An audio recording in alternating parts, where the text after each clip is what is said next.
Jaya Radha Madhava Jaya Kunja Bihari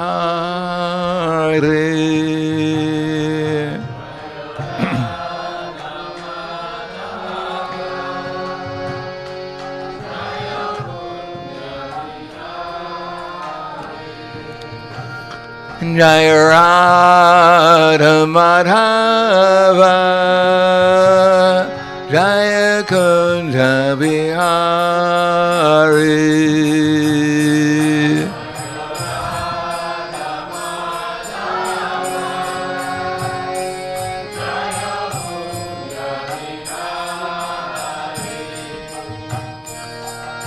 Gopi Jana Vallabha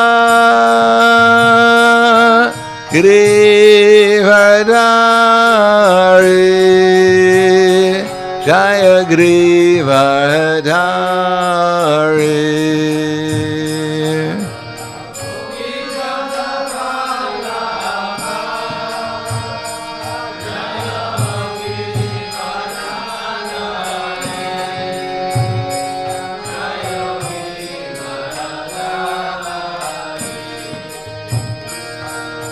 Gopi Jana Vallabha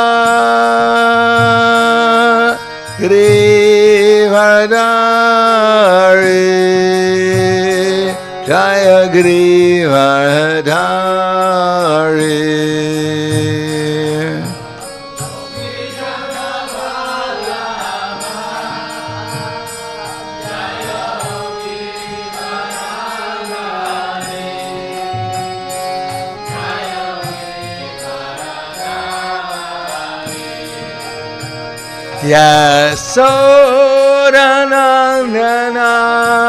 Yasodanandana Raja Janaranjana Jaya Raja Janaranjana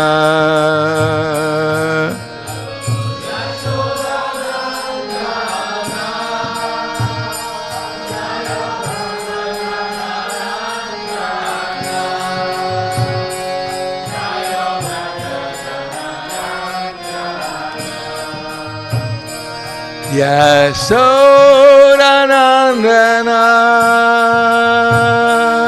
Raja Janaranjana Jaya Raja Janaranjana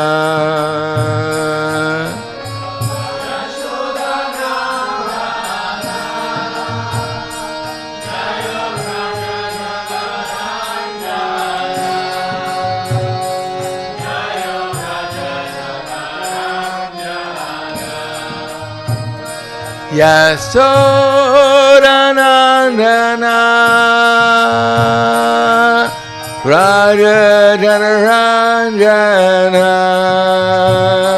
Jaya Raja Janaranjana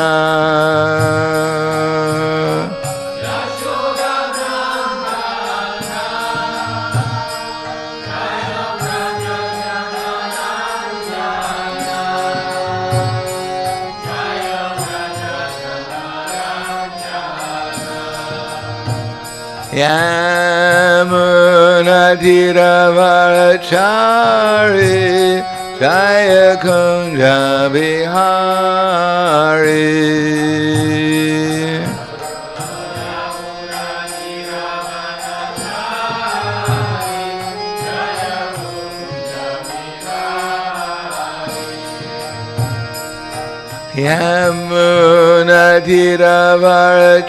Yamunatiravachari Jaya Kunja Bihari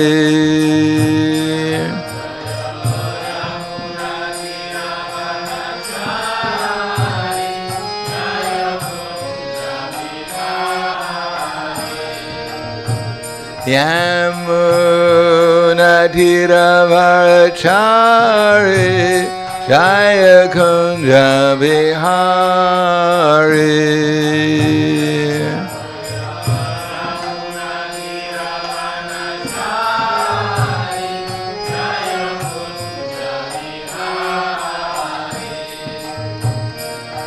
Radha Jaya Kunja Bihari.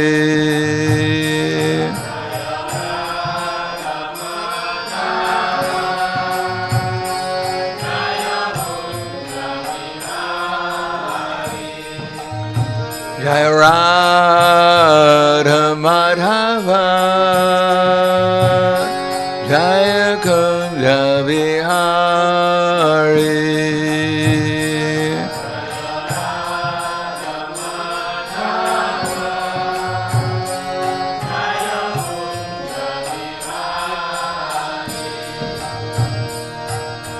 Gopidana Ballabha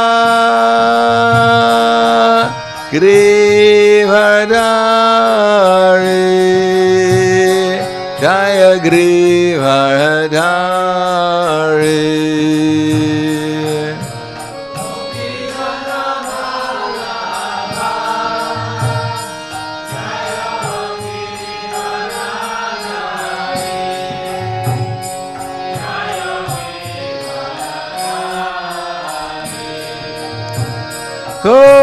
Gopidana Ballabha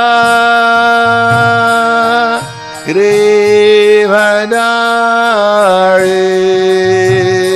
Jaya Grivadari.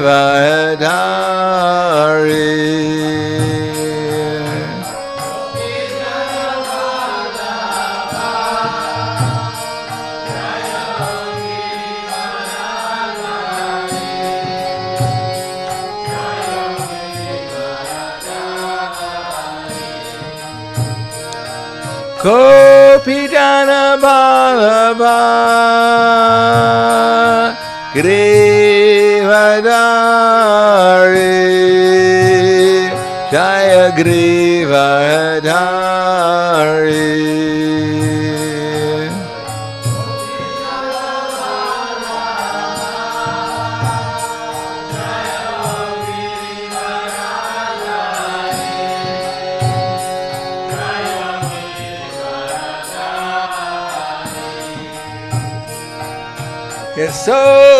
Yasodanandana Raja Janaranjana. Jaya Raja Janaranjana.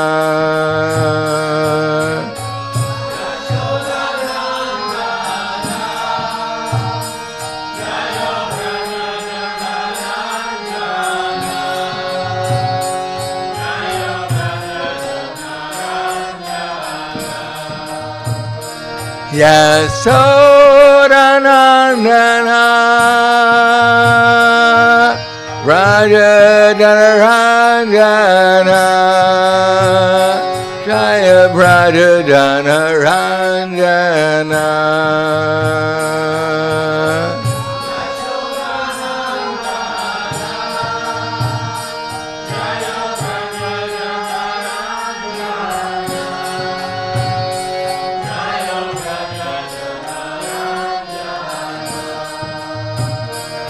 Yamuna Dhiravarachari. Jaya Kunja Bihari.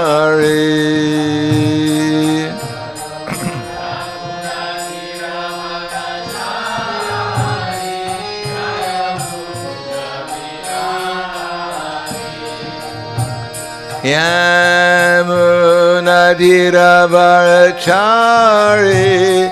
Jaya Kunja Bihari.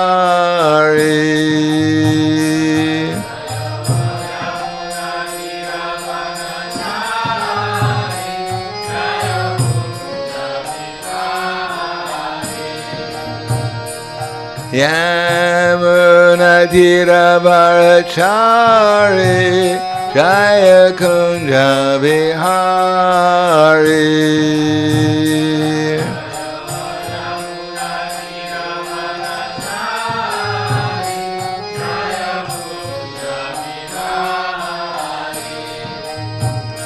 Radha Madhava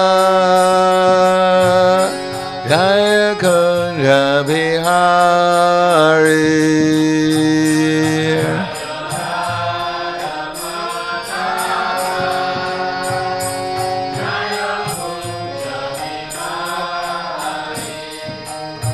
Jaya Radha Madhava Jaya Kunja Bihari.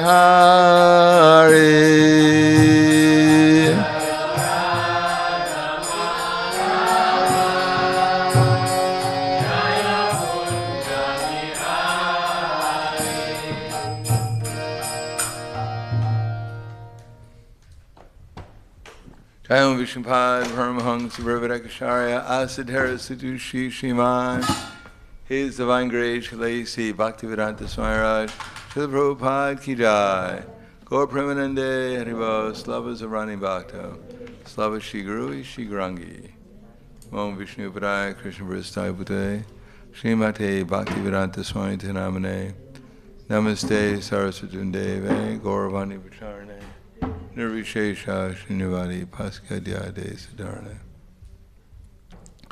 Om Agyanantimanandasya Gananjana Salakaya Chaksur Militam Yena Tasmai Shri Gurave Namaha Shri Chaitanya Manobishtam Stapitam Yena Bhutale Swayam Rupa Kadamayam Tadati Swapadantikam Vandeham Shigaro Shiyuta Parakamalam Shigaram Vaishnavam Scha Shri Rupam Sagrajatam Sahagana Raghunatam Vitam Tam Sajivam Sadvaitam Savadutam Prijana Saitam Krishna Chaitanya Devam Shri Radha Krishna Padan Sahagana Lalita Shiva Sakans Vitamscha Hey Krishna Karna Sindhu Dinabando Jagatpate Gopesha Gopika Kanta Radha Kanta Namostute Tapta Kanshana Gorangi Radhe Vrindavaneshwari Prishubhanu Sudadevi Pranamami Hari Priye Vanchakapa Tribhyascha Kripa Sindhubhyevacha Patitanam Bhavanebhyo Vaishnavebhyo Namo Namaha Shri Krishna Chaitanya Pranitananda Shri Advaita Gadadhar Shivasati Gaura Bhaktivinoda Hare Krishna Krishna Krishna Hare Hare Hare Rama Rama Rama Hare Hare Om Namo Bhagavate Vasudevaya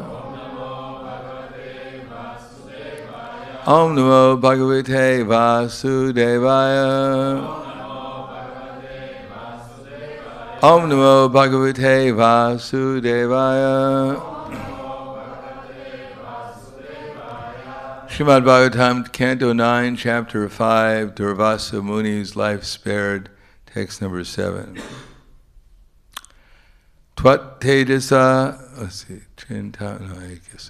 Tvat tejasa dharma mayena samritam Tama prakashas chadrisho mahatmanam Dharatyayaste mahima girim pate Twadrupam etat sad asad pravarvaram Tvatejasa dharma mayena samritam Tamak prakashas chadrisho mahatmanam Dharatyaste mahima giram pate Twadrupam etat sad asat paravaram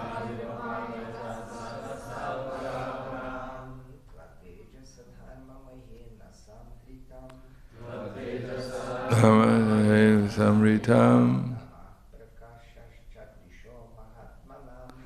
Vakpurkashas Chadrisho Mahatmanam Dharatyaste Mahima Karim Pate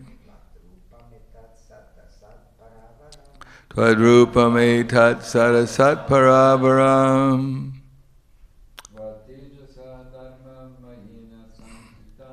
Tat tejasa dharma mayena samritam. Tamak prakashas chadvisho mahatmanam.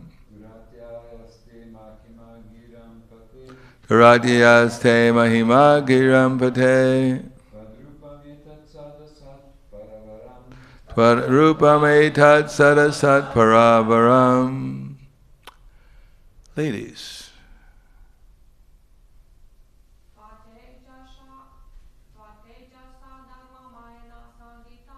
Tvatejasa dharma mayena samritam. Mak prakashas chadvisho mahatmanam.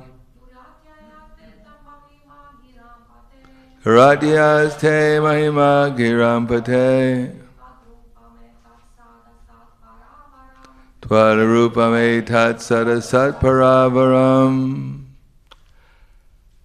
Tejasa, by your effulgence, Dharma Mayena, which is full of religious principles, Samritam, dissipated, Tamaha, darkness, Prakasha, Cha, illumination also, Drisha, of all directions, Mahatmanam, of great learned personalities, Dharatyaya, insurmountable, Te, your, Mahima, glories, Girampate, O Master of Speech, Tvat Rupam, your manifestation,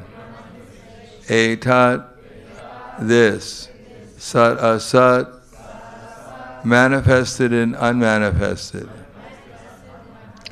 Para Avaram, superior and inferior.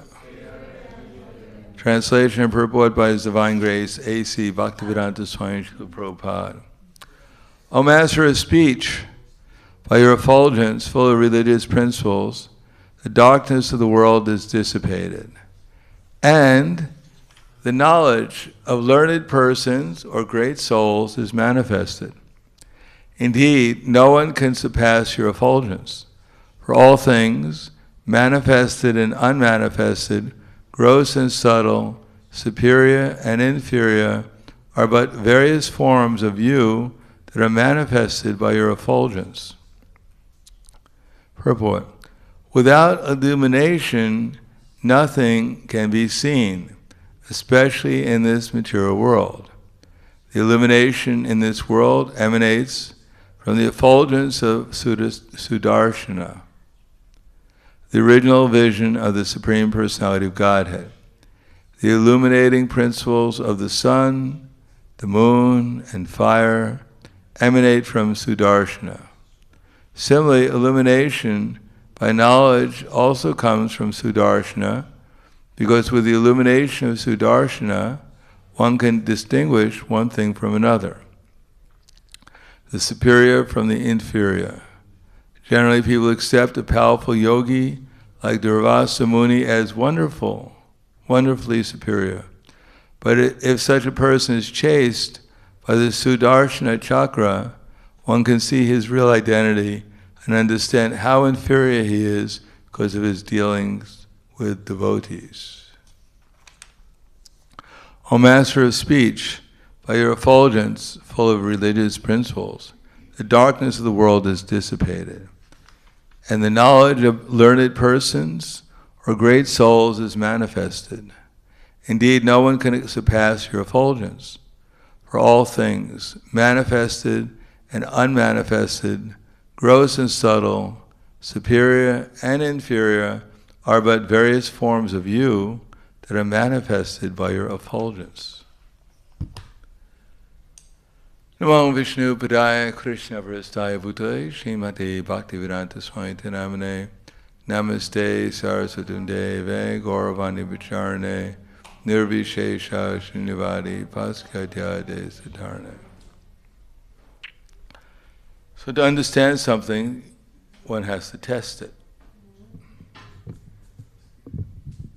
Just like if one wants to understand who's brave, you can't test the bravery of a person by seeing how good he is at video games. Even he meets many dragons in a dungeon and slays them. We can't say he's brave just because he killed so many dragons today. Similarly, we find in the Bhagavatam instances where devotees were being tested. Maharaj Parikshit was tested after he was cursed by Shringi. He could have cursed Shringi, the Brahmin boy. He could have avoided the curse by praying to Vishnu to save him from the curse. He could have done so many things, but he took it as an opportunity to retire from material life and sit down and hear the Bhagavatam. Now, how many of us take, if we got sick, how many would take it as an opportunity to retire from everything and hear the Bhagavatam? No, we'd be in some Ayurveda clinic somewhere studying Ayurveda. Or we find the example when the sages were gathered to ascertain who is actually the Supreme Personality of Godhead. They elected Bhrigu Muni to go and test the various personalities within this universe, Lord Brahma, Lord Shiva, and Lord Vishnu, to see who's actually the Supreme. Now, Bhrigu Muni first went to Lord Brahma. He didn't give him a questionnaire. What is your power? What's your relationship with the universe? Do you get along with your wife? There was no questionnaire. No, he judged the superiority of Lord Brahma by testing his tolerance. Now, how many of us think someone is superior because they're more tolerant than we are? We think they're unexpressive. They're just not manifesting their creativity by showing their intolerance.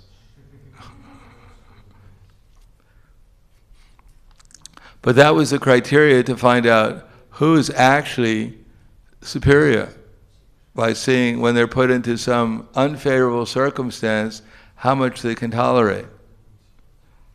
Even in Bhagavad Gita, Krishna says that we're not this body. Of course, we don't usually take that very seriously, because more important than my soul is my body, and more important than my body is my mind. And the most important thing in the whole universe, for me, is my false ego. I'll give up my soul, I'll give up my body, I'll even give up everything, but not my false ego. That I carefully guard. And therefore, if anyone touches my body, that's bad. If they touch my mind, that's worse. And if they touch my false ego, that's intolerable.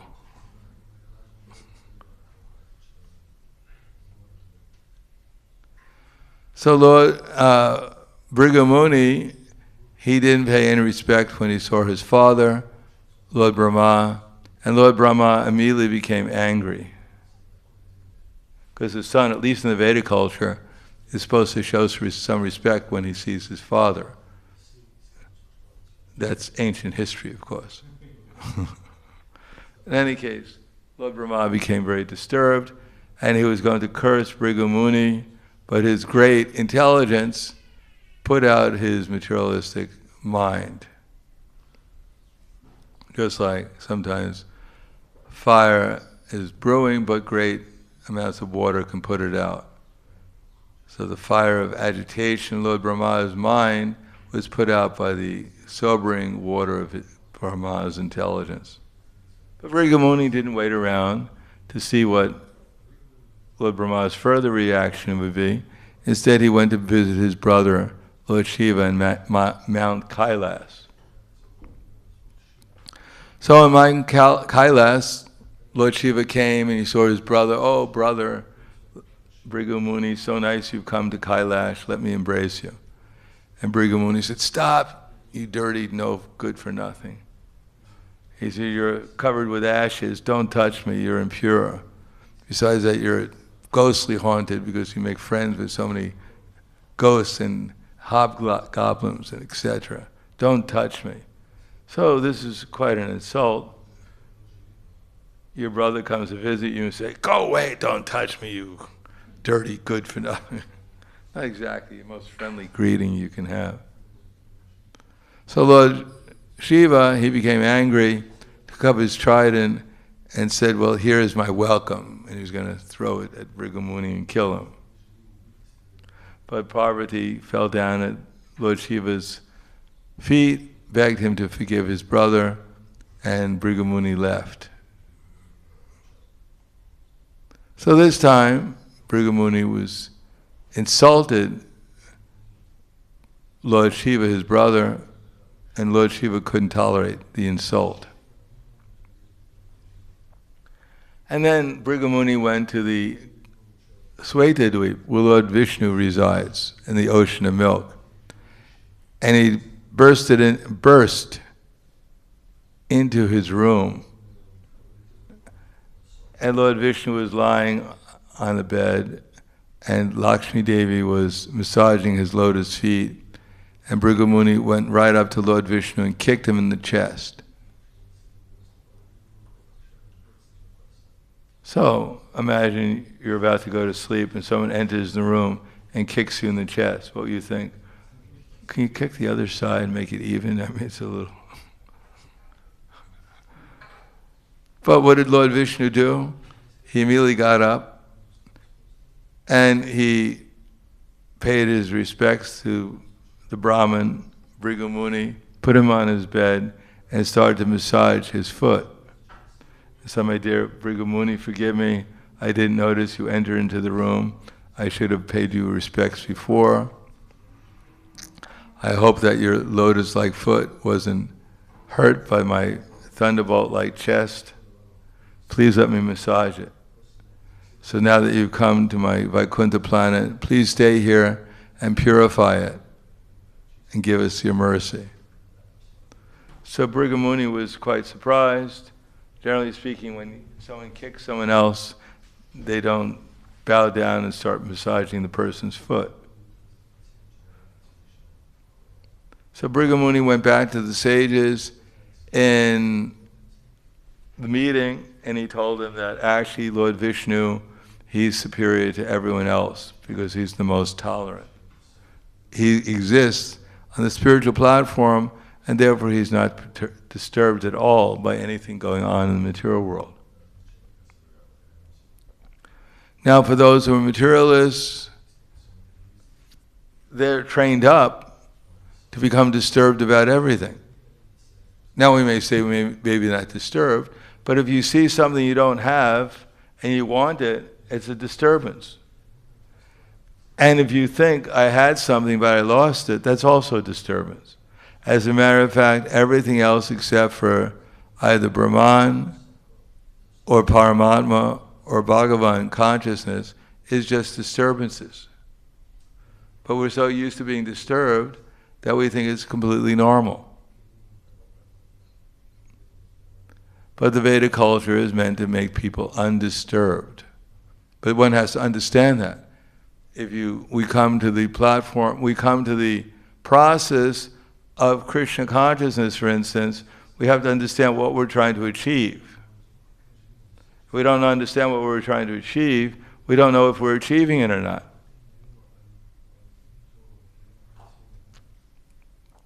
Therefore, Krishna gives two divisions for liberation, to become undisturbed. That's the whole idea, is to become into the platform of eternality. Only when we realize fully that we're eternal, that there's no more doubt, that we can actually be happy. As Krishna says, Nashti buddhi ayuktasya, nacha yuktasya bhavanaha, nacha bhavana chantir ashantasya kutakutam. That one who's not in divine Krishna consciousness can have neither controlled mind nor steady intelligence, without which there is no possibility of peace. And how can there be any possibility of happiness without peace? So everything we're doing, directly or indirectly, is to make us happy. Because happiness is our position naturally. No one is working hard to become miserable. Matter of fact, you don't have to work very hard to become miserable. Because we're already miserable to some extent or another. When we're more miserable than we presently are, we call that misery. And when we're a little less miserable than we are, we call that happiness. But no one is striving to become more unhappy, more miserable. Everyone is striving for the opposite. But unless we have a controlled mind and steady intelligence, we can't become peaceful. And without peace, where there is any question of happiness. If we thought there's going to be a big feast today, everyone would become happy. But if we heard that before the feast the roof is going to cave in and we're all going to be killed, we'd probably lose our appetite.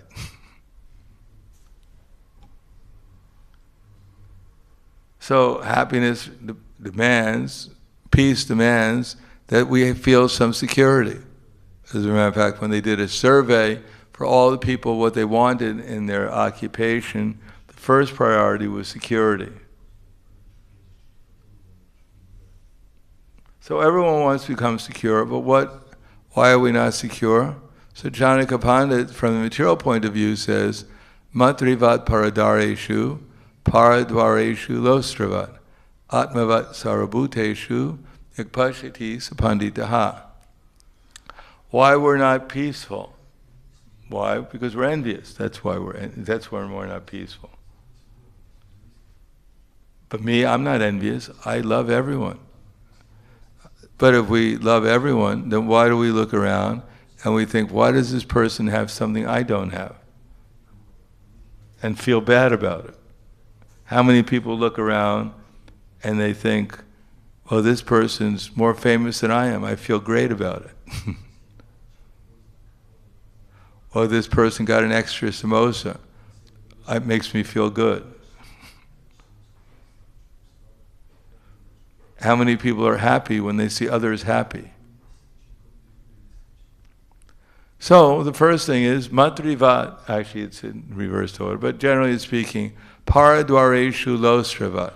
When we see someone has something I don't have, we don't become envious that I want this thing also. When someone's walking around with an iPhone and we look at our dumb phone, and we think I should also have a smartphone so I won't be so dumb. Then that's how they sell phones. Let me see your phone. Oh my God, what's wrong with you? You're so backwards. You're 3 versions back. Oh my God, I feel so bad. Yes, I am your superior. I'm 3 phones ahead of you. Dhanyavad.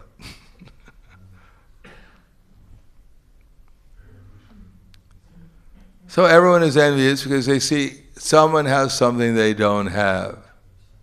Even Prabhupada said a sannyasi, when he gave sannyas, what should when the devotees, the sannyas, new sannyasis asked Prabhupada, how should we see things now that we're a sannyasi? And Prabhupada said, when you go to a householder's house, then you see they have a nice family, they have nice children, nice wife. You shouldn't think, oh, if I wasn't a sannyasi, I could also have a nice wife, and nice children, a nice house. That's called lamentation. And lamentation means you were hankering. As soon as we start hankering, then lamentation follows usually quite quickly. And as soon as we start lamenting and hankering, then we lose our intelligence. Not that we lost it, where's my intelligence? No, it's taken away from us. I'll put my intelligence in my back pocket and I'll hanker and lament, and when I'm done hankering and lament, I'll put my intelligence back. No, it's taken away from us. We don't have intelligence. And the first thing is that we don't see everything as related to Krishna. We don't see that Krishna is giving people something and he's taking things away from people. That Krishna has given us his body, and in the course of time he'll take it away. That it's all a relation with Krishna. And therefore our hankering and lamenting is, or our envious attitude, why this person has this position or that position, then it's really criticizing Krishna. Why did you give it to him and not to me, you rascal? Therefore, when Sanatana Goswami had retired from active managerial service in the government, in the administration and the government of Nawab Hussain Shah, and he was studying the Bhagavatam, the Nawab came to check on him because he was claiming, I have ill health and therefore I can't be here working my government job. So the Nawab Hussain Shah, when he came and he saw Sanatana Goswami was surrounded by Brahmins studying the Bhagavatam. So Sanatana Goswami stood up and offered him respects to the Nawab Hussain Shah. Although Nawab Hussain Shah was not a Brahmin, he was a Malecha, Yavana, meat-eater, lowest of mankind, but because he was the king, and the king is given that position by Krishna, therefore our respect to Krishna is giving Nawab Hussain Shah that service. He stood up and offered him respect to the king. So we should see Krishna as the one behind everything, and therefore Krishna is the controller of everyone and everything. Therefore one can offer respects. For instance, Krishna says, I'm ability in man, because Krishna is giving everyone whatever they have. One can respect that Krishna has a relation with his devotee, with his person, with his animal, and therefore offer respects to the super soul within the heart, along with the soul.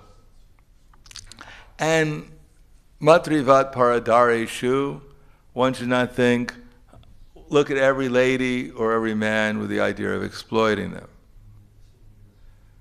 That actually one thinks, I am actually Narayan with two arms, and I need a Lakshmi to make myself the pair, the eternal couple, the soulmate. Or I am Radharani or Lakshmi Devi, I need a Narayan. No, one should be satisfied. If one has a wife, with that wife, that one should not think every woman should be my wife. Just like Sankarchuta, you know Sankarchuta? What's that? Yeah, well some people know Sankarchuta. He's not very popular among the devotees. Sankarchuta is in the Krishna book though. We may become envious of Sankarchuta when we hear the story, but actually at least he made it into the Bhagavatam. It's very unlikely we're going to make it into the Bhagavatam. Anyhow, Sankarchuta was a personal associate of Kuvera, a wealthy personality. And one day he was traveling and he saw Krishna and Balaram surrounded by the gopis.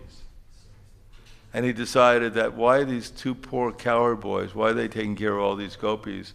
I'm a rich associate of Sankarchuta, I should be taking care of the gopis. So he appeared and he started to drive the gopis to the north, because he was going to possess all the gopis. But on the way to the north, the gopis started to call out to Krishna and Balaram, who took up shala wood is a type of wood, heavy wood, and they chased after Sankarchuta, who realized that actually Krishna and Balaram were too powerful for him, so he ran away, but Krishna caught up with Sankarchuta and hit him quite hard, enough to kill him, and took his jewel.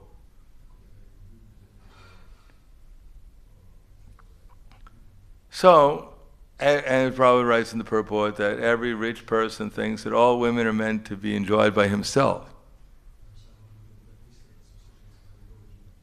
People are gathering riches, generally speaking, to exploit others. Sometimes they give it away in charity, but most people don't know how to give away in charity. They don't know who to give charity to. Generally, charity is given away to enhance one's false ego, that one is a philanthropist, but it's not given to Krishna very often as a service without any expectation or reward or return, as a matter of duty to the proper person, the proper time, and the proper place. In any case, matrivat paradareshu, generally speaking, one is looking at others, whether they're going to be enjoyable for me. And if they're not, we reject them, and we do, then we become very friendly to them until we don't get any more enjoyment out of them, and then we reject them. I can't enjoy you. Go away. Therefore it says nowadays that what begins between man and woman in courting, you know what courting means? When men and women get together and they associate with each other, they're engaged. They get some idea about whether they're compatible or not. So generally, whatever begins in courting usually winds up in Kali Yuga in the court.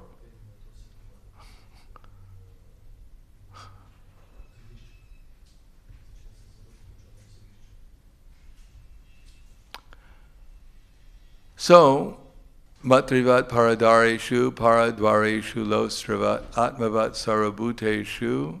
So one can get over this idea that becoming envious of other people's property, one can stop becoming exploitive of others, seeing how we can enjoy them, how they fit into my plan rather than Krishna's plan.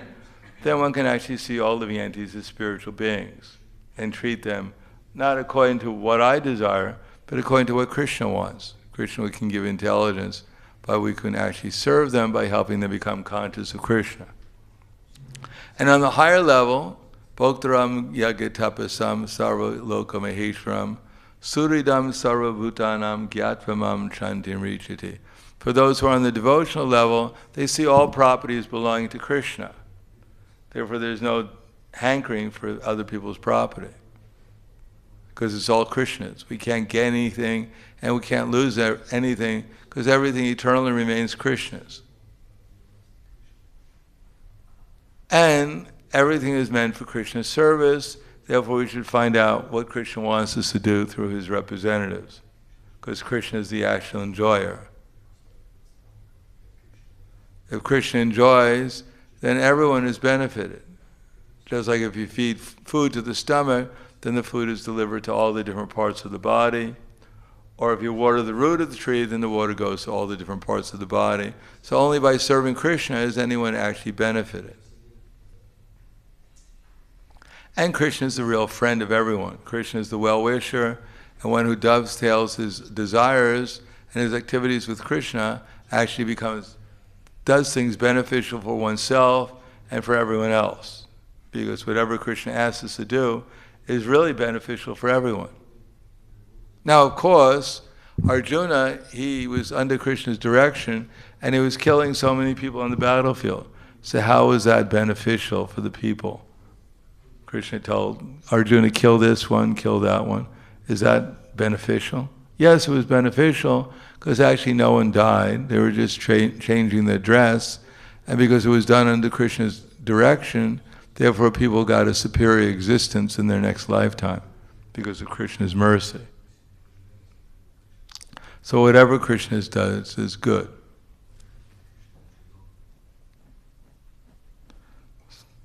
Therefore the Sudarshan Chakra gives us illumination. Knowledge means illumination, but that illumination we have to understand what we're looking for. We have to look to see Krishna is the enjoyer, Krishna is the owner, Krishna is the friend, and if we don't see like that, we're blind. We may have so much knowledge of physics, chemistry, biology, psychology, But if we don't know that Krishna is the friend, Krishna is the enjoyer, Krishna is the controller, then we're blind. Andaya tandira pigiyamanaste pisha tantra urudami vara. And the blind are leading the blind amount of society and creating problems for everyone. And if we can't see like that, we refuse to see like that, then at least we should become civilized, try to come to the human form of life, and see that this is not my property, everyone is not meant for my enjoyment, and all living entities are actually spiritual beings, like I am. Then at least we can become civilized. If we can't become spiritual, at least we should try to become human. So I'll stop there. Thank you. Any questions? Yes. Hare Krishna. Thank you for the lecture. I wanted to ask, you was mentioning about touching somebody's false ego. Don't do that. Yeah. And I was wondering, we who are on this path, we trying to learn how to become a devotee, why we felt so hurt when somebody do something to us? It's not an indicator that we have not humility, we are not humble. Good start, sure. We're thinking we're this body. It's like if you drive your car and someone hits your car and you jump out of the car and say, "You hit me." And the person says, "Well, I didn't hit you, I hit your car." "No, you hit me." So as I said before, that's called aham car. I am the car. So we so identified with this body, we think if anyone does anything to my body, subtly or grossly, it's directly to me. But it's not to me, it's to my car. But because aham car, therefore we get disturbed. I am the car. Yes, sometimes devotees are acting or making such big drama or make from this like a big offense, but I don't know, if we are a little bit introspective, then it looks like we cannot be offended because we did something in the past. Probably our karma attracts this kind of actions. Yes, so we should be a little philosophical like that. I don't think most people are not so philosophical. And we should be tolerant with. Well, it depends what they're doing. If they're sticking a knife in your back, you should probably run. Oh, that's a little slower, please. No, we have to use our intelligence too. But we shouldn't react simply out of lust, anger, or greed. We have to think about what Krishna and Guru, Sadhana, and Shastra want us to do and pray to the Super Soul to give us intelligence, how to respond. Or to keep friendly distance. That's one alternative. Respect people within their mind, but don't associate with them very intimately. Yeah, okay, thank you. Hare Krishna.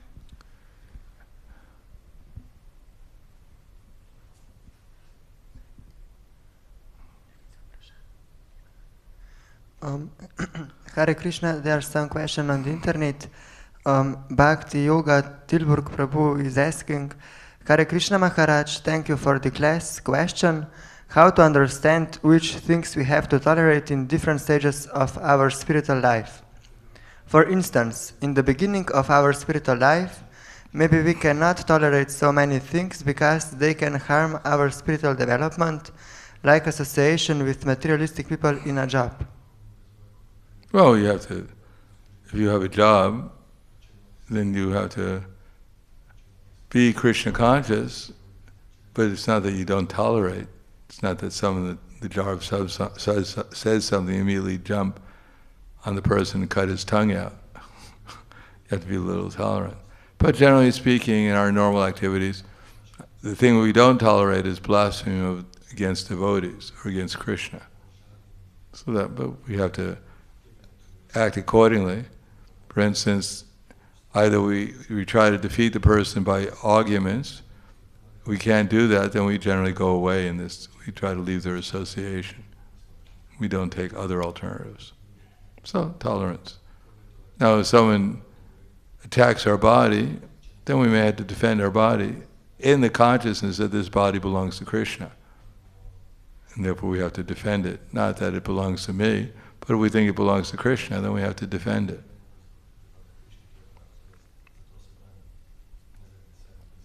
Or if someone attacks devotees, then we have to defend the devotees.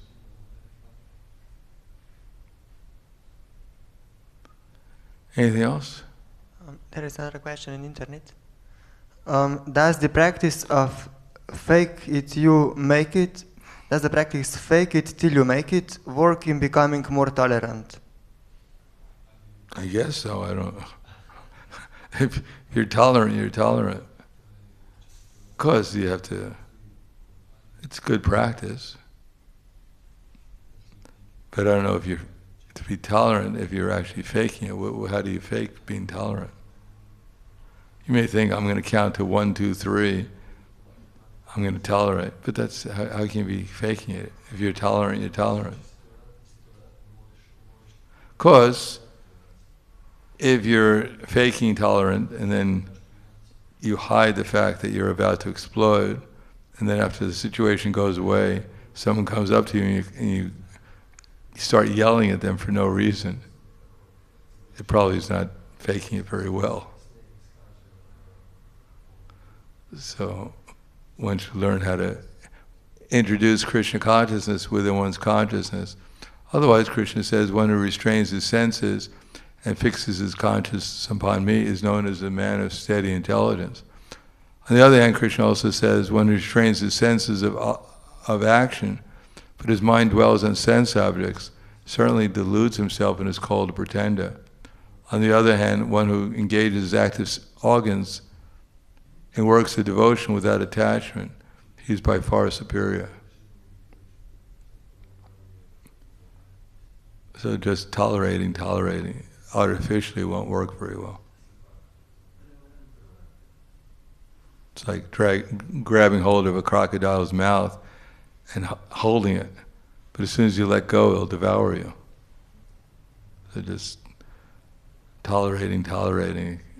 Therefore Krishna says, Vishaya vinivartante nirharasideyanam rastavarjam rasopyasya param drishva nivartade. The embodied soul may be restricted from sense objects, though the taste for sense objects remains, but ceasing such engagements by experiencing a higher taste, one remains fixed in consciousness.